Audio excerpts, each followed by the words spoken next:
இன்று நாங்கள் புத்தர் பிறந்தது, புனித ஞானம் பெற்றது, இறைவனடி சேர்ந்தது ஆகிய அந்த 3 நிகழ்வையும் நினைவு கூறும் முகமாக நாங்களும் எங்கள் வீட்டிலே நமது புத்தனுக்கு, நமது இந்திய நேபாள மண்ணிலே பிறந்த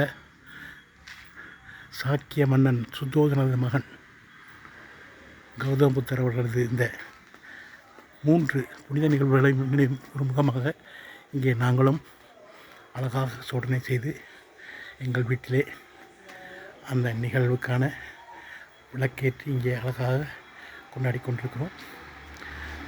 உண்மையிலேயே நமது புத்தரை நாங்கள் கைவிடுவதும் மாற்றாருக்கு நாங்கள் தாரை வார்ப்பதும் நமக்கு பொருத்தமானதல்ல. ஆகவே நமது புத்தரை நாங்கள் நினைவு கூற வேண்டும். இந்த புனித நிகழ்விலே நாங்களும் அழகாக கலந்து கொண்டிருக்கிறோம். உண்மையிலேயே உங்கள் எல்லோருக்கும் புத்தனது ஆசி கிடைக்க வேண்டும் என்று வாழ்த்தி விடைபெறுகிறேன். நன்றி, வணக்கம்.